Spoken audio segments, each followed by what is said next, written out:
Hey, asphalt fans, it's Jeff Richfield from Roofers United, and today we are here with Reed Ripple, CEO of NRCA, and we're really excited, and we know that you are, to hear what he has to share on godly character in the marketplace, how that affects our industry, and how we can reshape that by seeking wisdom, discipline, and the virtues that the Bible talks about. So, Reed, welcome here today. How you doing? It's good to be here with you, Jeff. Thanks. Yeah, yeah. Great. You came out from near Cookeville?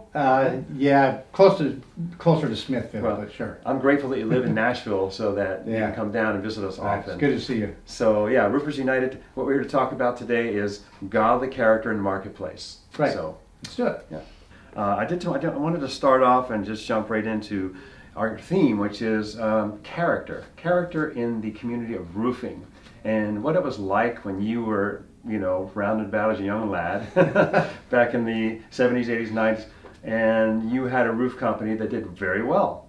The atmosphere back then may have been a little different than it is now in garnering respectability in the roofing industry. Tell us what it was like then as you feel it is compared to now. Yeah, I don't know that from a character standpoint that a lot has actually changed. To be honest with you, character is something that men and women either have. They're either purposeful about it. That's right. They've either been taught about it, and that's how they run and live their lives. Right. But I remember as a young business guy at age 22, 23, 24, and wanting to run a company that had a lot of character to it, Right. and do what we said and deliver what we promised. I often would complain about some of my competition, and you wonder, how does God let them be so successful? Even when I see that they're doing things that don't have a lot of character. And so, but it wasn't my job to be the character police. It's not my job to be the character police today, except in my own life. And so I believe that at the end of the day, customers see it and reputations see it. And the entire customer experience that is delivered by a company that's filled with character is different than one that isn't. And so that reputation then begins to snowball in a community. Your character follows you. Your reputation follows you. That's correct. That's a good way to put it. So, in my latest book, I Am, I Have, my new book is We Discover Character, redefining character. There's 40 days in that journey. And so part of those, I call it the circle of character, the flywheel of it, starts out with a discovery that you need to work on yourself, right? It's a purpose. So if you would share a little bit about you were a young lad and you worked for your dad, and he instilled some character in you, obviously. Talk about discipline, if you would. That's one of the characters I think that's really premier right now. Yeah, well, any business owner, but quite frankly, any worker Right. needs to have inside of them some intrinsic discipline.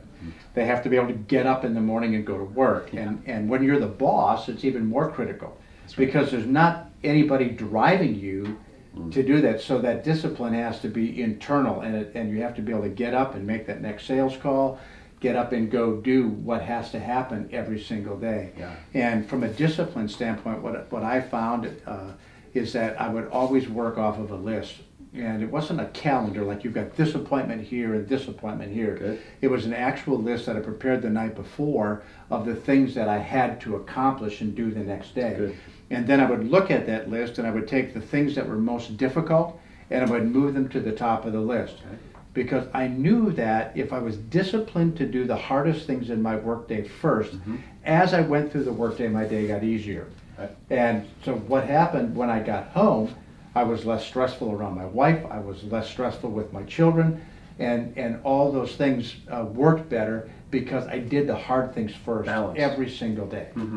You talked about going to divinity school as a young guy. Yeah, that was actually something that my parents really pushed with all of us. All Sure. of the kids, there were 6 sons in our family. I'm the youngest of 6.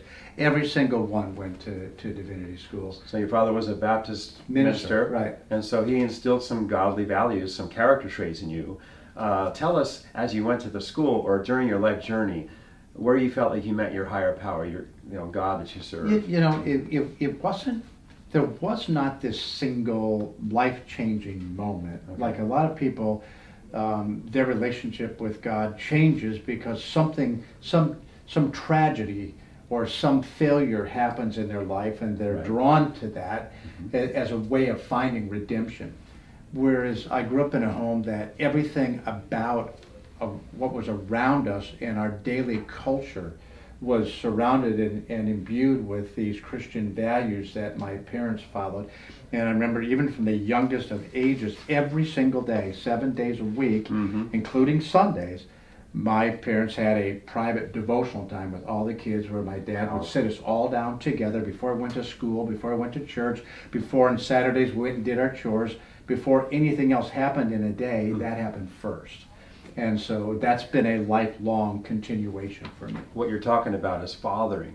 Fathering is an area of life that we lack in our country, I can see, because of busyness and having to provide and, divorce and things like this. Many grow up without a dad.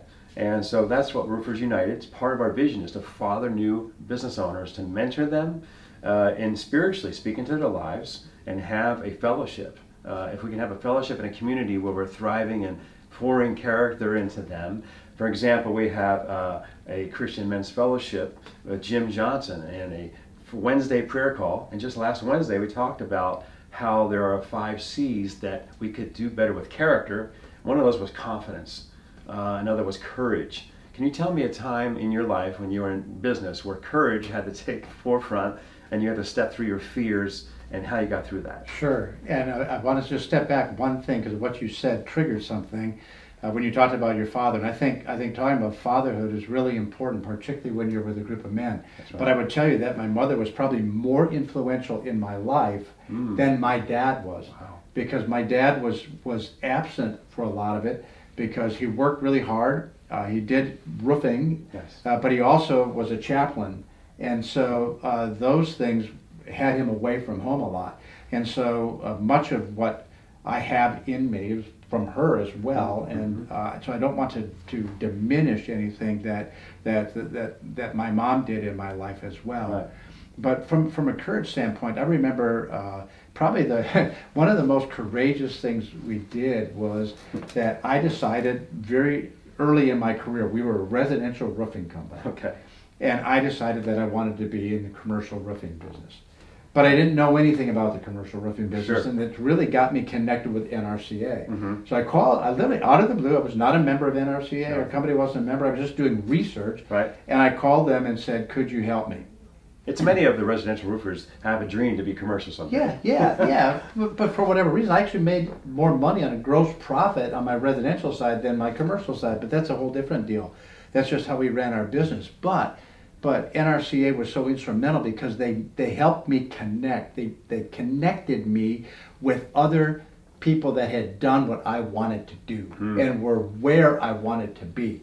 And they began to, through networking, help mentor me to get me into that. And I remember the very first big commercial job I sold was for a paper mill. I cold called them. Wow.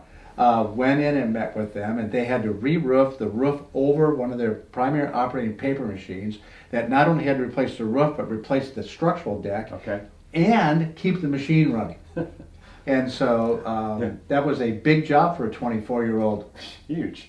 Talking about communication, you're talking about the networking side of that. You had to learn from others who've been there before. That's the correct. other C, communication. You brought it up. How that is so intrinsic to become who you want to be in your culture, like in your values. When you think about that word communication, sometimes you don't like lead that way, but it happens. Like you were inquisitive and you wanted to be better, and so you asked, and then they helped you find a new way. Yeah, I did, but the communication was two-directional. That's right. I had to ask, and then I had to be willing to hear. And sometimes you'll hear things and you really don't want to hear it. And there's this kind of thing that bugs me today because I see it so much. Right. Is people say you're not listening or I'm not feeling heard. And what's really going on is what they're saying to you is you're not agreeing with me. So I'm going to change how I word this, or I'm going to say it louder. I'm going to start yelling at you Right. to get you to hear. I really noticed it when I was in Congress. People would say, "You're not listening, Congressman. You're not listening." Huh. And I would say, "Yes, I am listening. In fact, I'm intently listening and hearing you. I just disagree.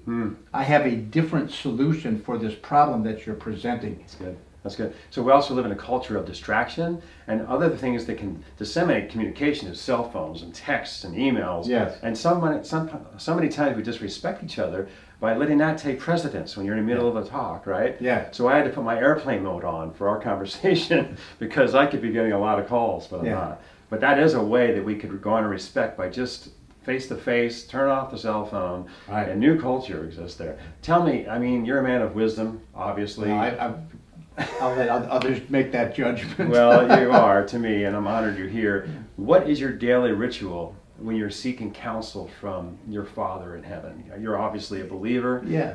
So tell me if some of the things you've learned to seek wisdom, because in Proverbs it talks about the man of wisdom, he seeks that, and she's crying out in the streets. Yeah. If we can make our decisions right, usually we'll end up in the right spot. Yeah, well, I've discovered throughout my life that God speaks to me in different ways and does to you, and it's partly being in tune to the various ways that God Himself communicates. Right. So getting up and having a time in His Word, which is how I start my day, typically around 4:30 in the morning. 4:30, yeah. My wife is still asleep, and I've got the house to myself, and it's quiet. And it provides an opportunity for me to communicate with God in prayer and pray for my kids, Yes. my family, my spouse, NRCA, the people I work for, Those coffee with God. work with. Yeah, kind of. Although it's a little bit before I start having caffeine. Good. But God also speaks to me through family members, Yes. through church, through people I work with, Mm-hmm. through the admonishments of the day, through Yeah. failures and through successes. Sure. And if you're willing to see God in all those things, I mentioned when I was a kid, God was just kind of in our circle. It was everything that happened, and I feel that way today. When you allow Him to surround your activity, and it's just part of the normal activity, That's right. you're more in tune to hearing Him speak through others. That's perfect because Psalm 23 talks about King David that the Lord is my shepherd, I shall not want. And it talks about a time where he had to fear no evil and how the Lord would set up a table before him in the presence of his enemies. Let's talk about some challenging circumstances in your life. I've had one. I've had a stroke 3 or 4 years ago, fully recovered from that. But as I went through that dilemma, I was thinking, God, is this it? Is this my last breath? Thank God I had people praying and I came back 100%. Have you had any challenging health situations or business things where maybe near-death experiences, things like this that you can share? Yeah, well, on the health side, I've had a bit of a struggle with cancer in my life, but nothing that I've felt was life-threatening. Of course, if you don't take care of it, it can become life-threatening. Right. And so, but nothing along that way. I've got a family member who's ill. And so you see those types of things, but even in that you see God working in those types of things. And in business life, there are always ups and downs in business life. An employee that gets severely injured. Does that happen in your tenure? Yeah, but nobody that was ever killed. But Good. back in the day when we were doing a lot of